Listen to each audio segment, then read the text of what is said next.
केवल पंच पटेल महानुभाव सभी बैठे हैं, एक एक का नाम लूंगा तो काफी लंबा समय हो जाएगा। हमारे इस कार्यक्रम का संचालन कर रहे गुरुजी, उन्होंने कई चीजों पे फोकस भी डाला, समय समय पर वक्ताओं के बातों को लेने के साथ साथ आपको अवगत कराते रहे हैं।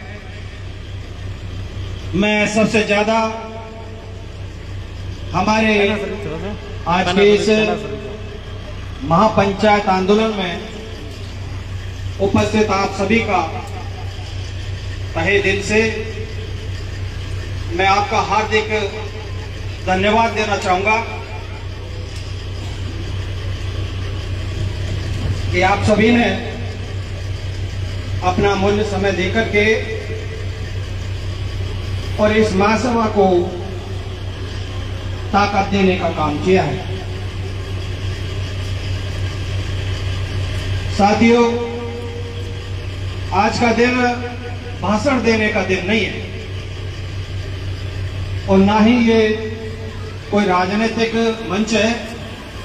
हम एक पीड़ा को लेकर के यहाँ इकट्ठा हुए हैं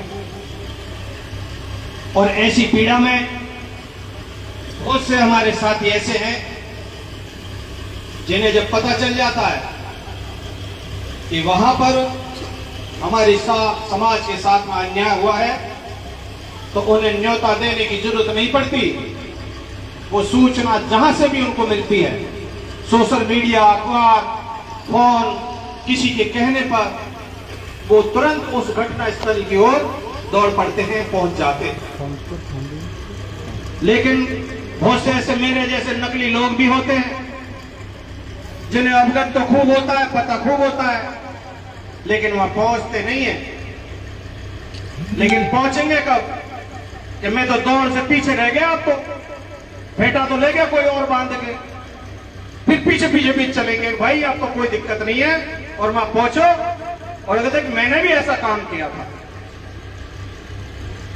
हम लोगों को हमारे इस तरह के मार्मिक जो घटनाक्रम होते हैं उन सब में पहुंच करके हमें किसी का इंतजार नहीं करना चाहिए कि मुझे कोई न्योता देगा, मुझे कोई बुलाएगा, मैं तभी वहां जाऊं।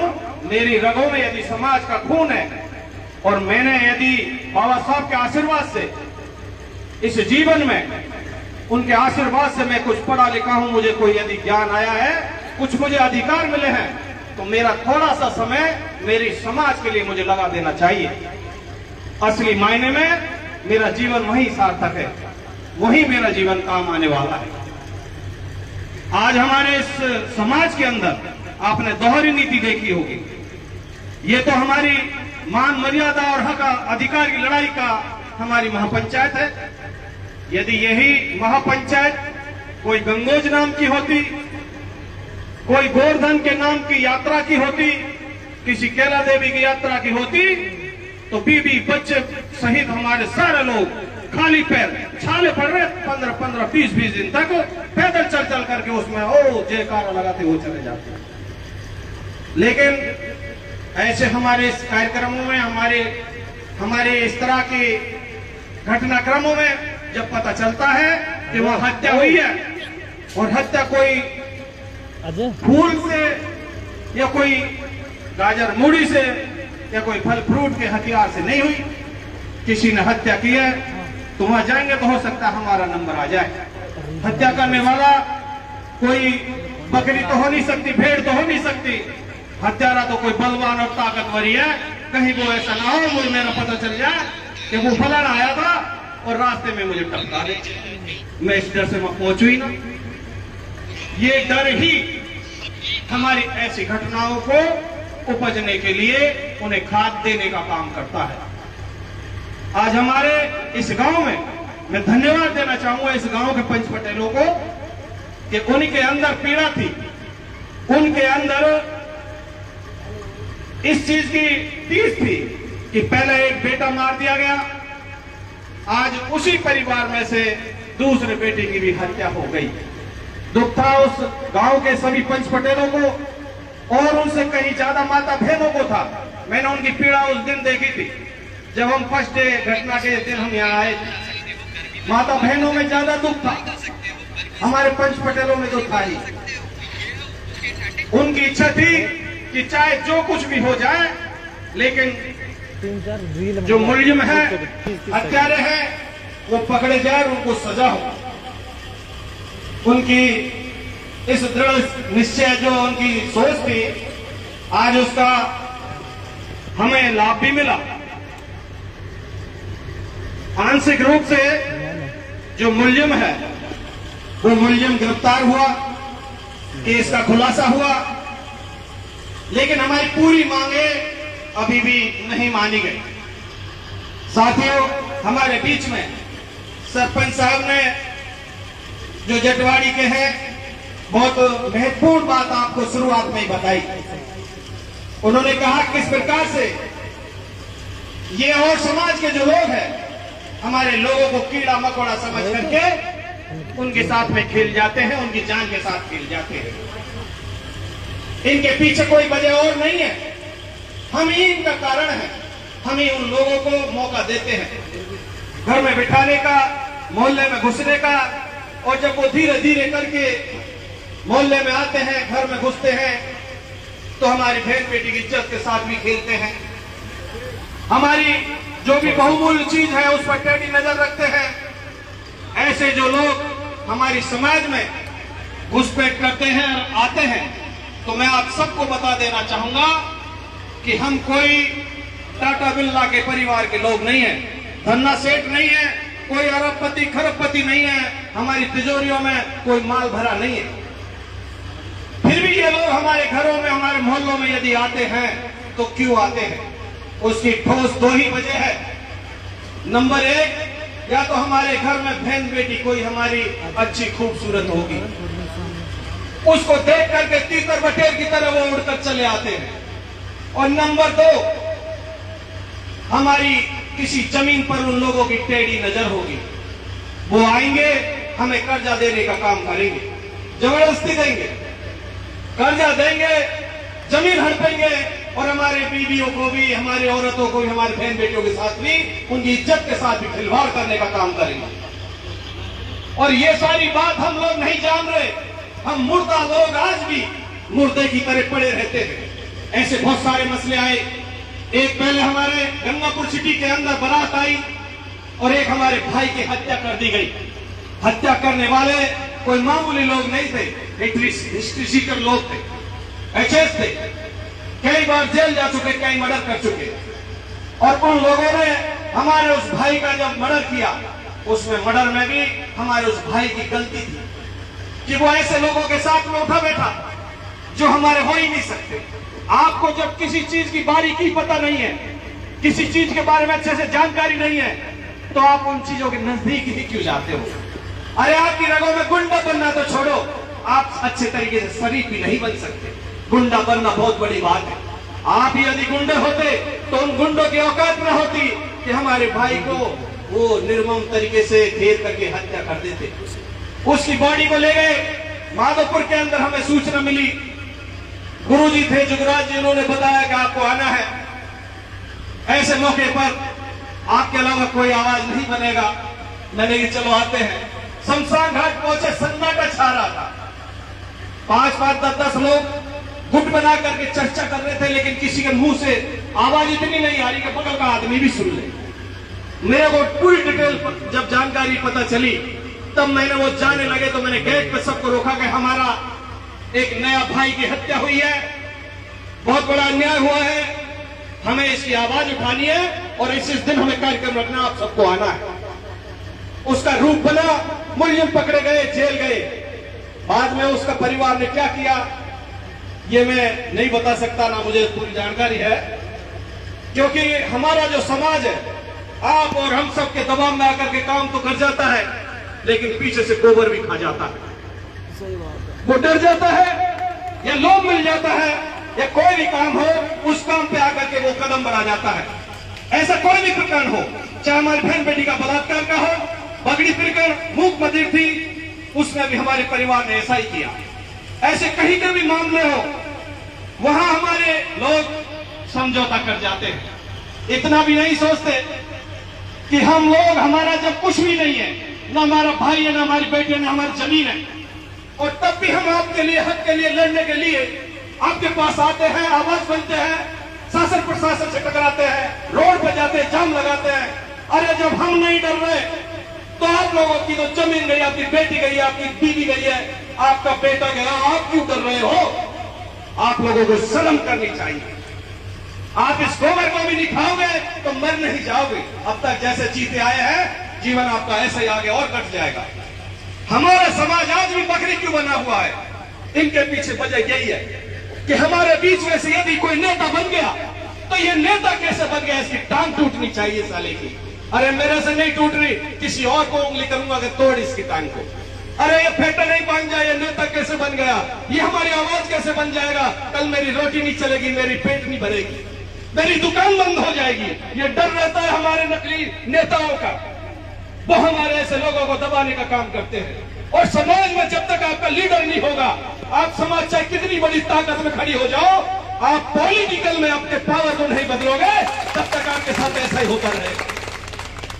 साथियों, मैं साहबगी में बात रखता हूं, अपनी खुल के रखता हूं। मैं आज भी आपके बीच में रखूंगा।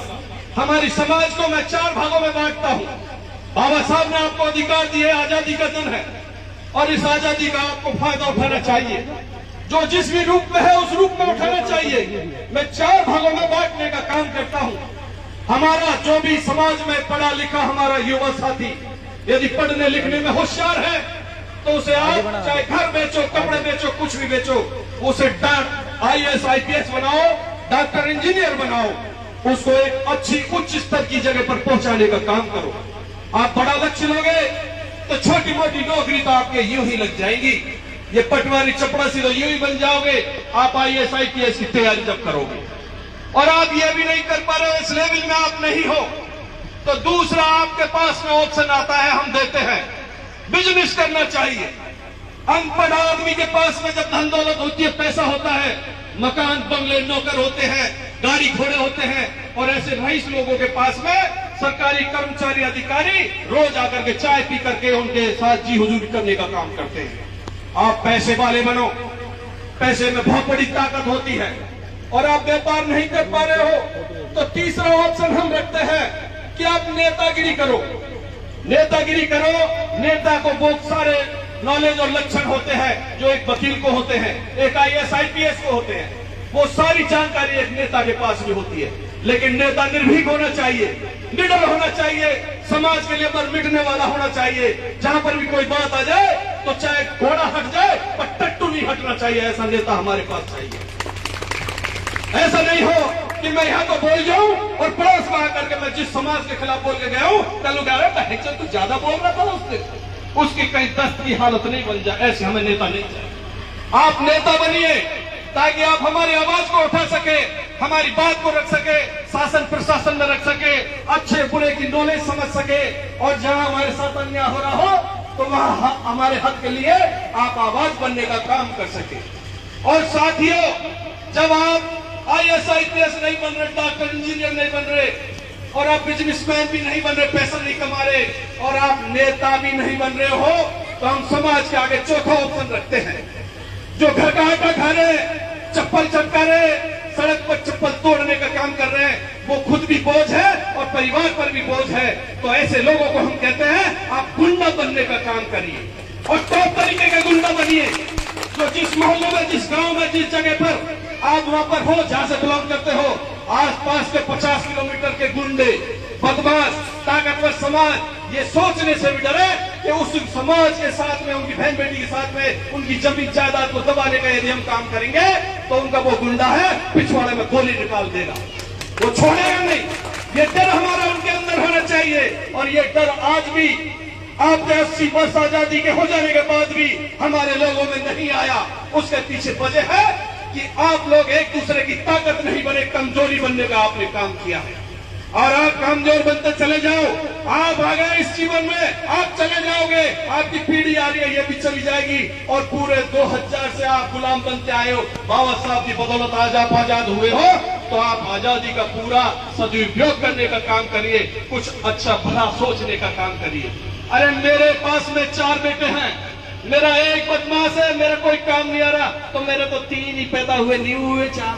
दे दो ना समाज के नाम पे उसको, कराओ ना उससे हत्याएं। जेल किसी और के लिए नहीं बनी, जेल इंसानों के लिए ही बनी है। वहां पर भी रोटी मिलती है और जेल में कोई सड़ता नहीं है। आज तक हमारे लोगों का इतने का मर्डर हुआ है, वो सारे महीना 6 महीने के बाद में यही घूमते नजर आए हैं और आ गया और आपने देख लिया। और उसका ही रिजल्ट है कि आज दूसरा बेटा हमारे बीच से चला गया। किसी को फांसी नहीं होती। अरे जब कानून उनके लिए वही काम करता है तो हमारे लिए भी वही काम करेगा। और हम तो किसी के साथ अन्याय नहीं कर रहे, हमको न्याय के लिए, हमारा अधिकार के लिए ये सब करेंगे, तो हमारे लिए तो पैसे भी कोई सजा नहीं होने वाली है। तो मेरा आप सभी से निवेदन है, आप जब तक अपने अंदर डर का तोता नहीं खत्म करोगे, आप जब तक इस तोते को आप दाना पानी पिलाते रहोगे, उस डर को आप किसी तरह से अपने अंदर जिंदा रखोगे, तो आप ऐसे ही हमारे बहन बेटी, हमारे बेटों का आप कत्ल करवाते रहोगे, आप अपनी जमीनों से हाथ धोते रहोगे। मेरा आपसे निवेदन है, आज महापंचायत करने का हमारा वो तो उद्देश्य है ही कि पीड़ितों को न्याय मिले, लेकिन इसके साथ साथ में हमारा ये भी उद्देश्य है कि हम सब सोचें कि आखिर ये हमारा ही साथ ऐसा क्यों हो रहा है।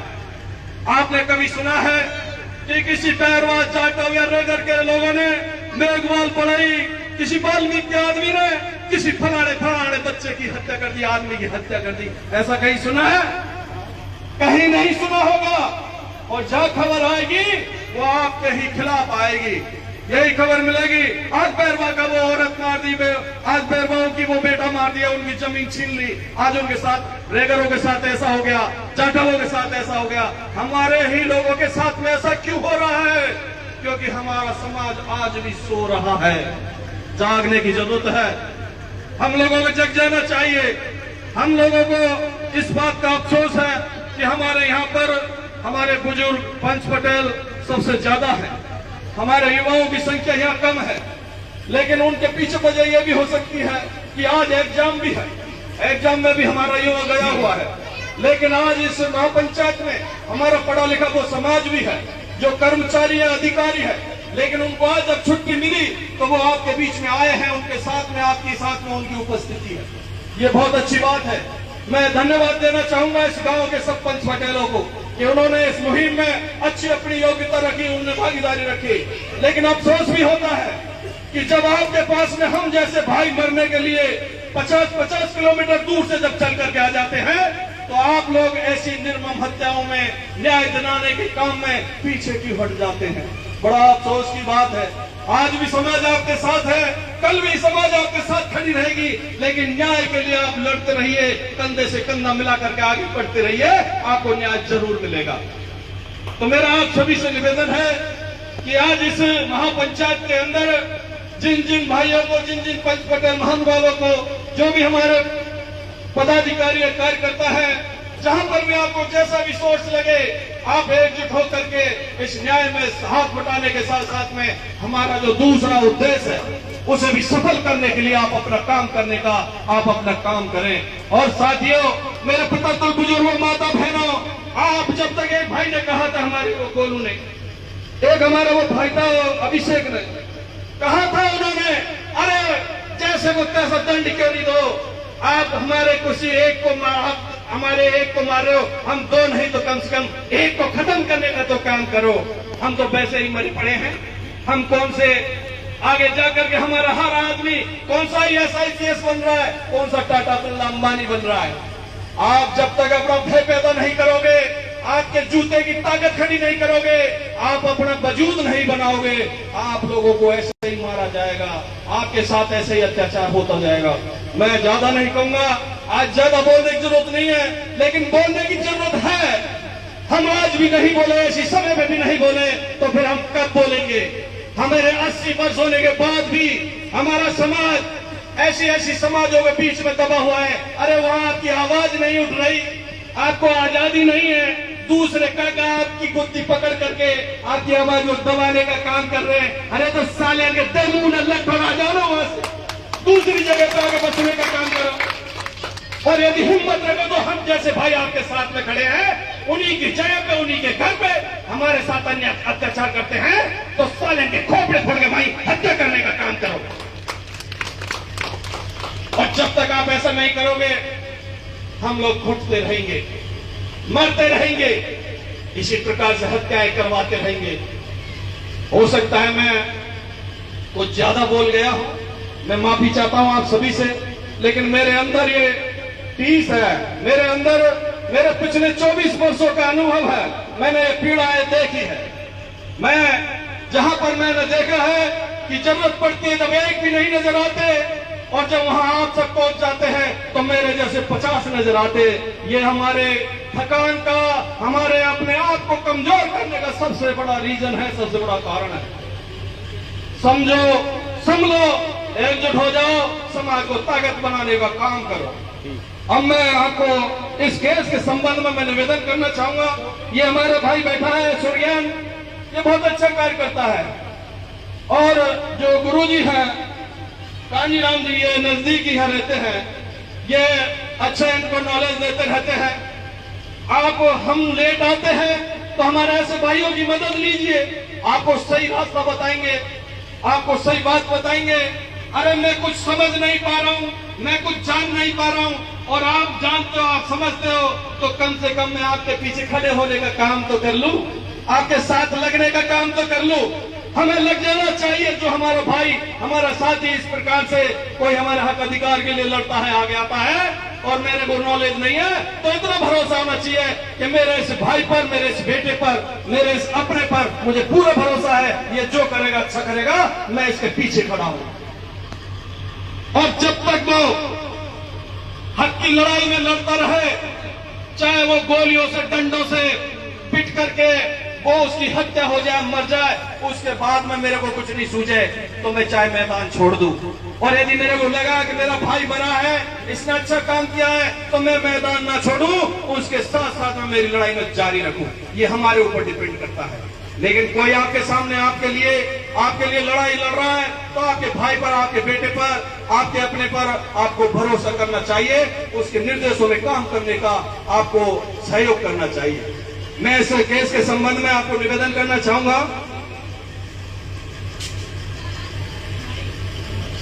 हमारे इस केस में ये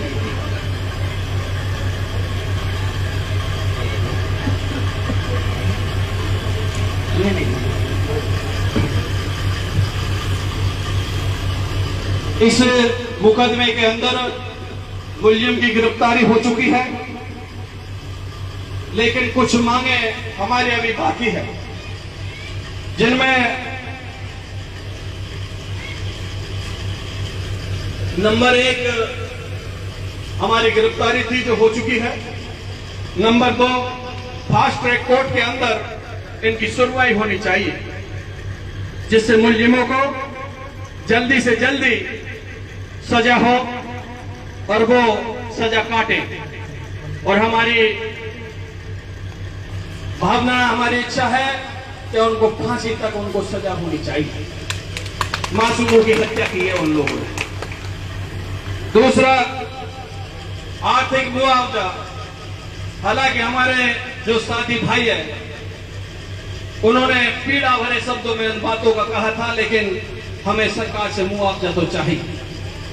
50 लाख रुपए पीड़ित परिजनों को आर्थिक सहायता सरकार की ओर से दिया जाना हमारी मांग थी, वो हमारी बाकी थी। एक सरकारी नौकरी।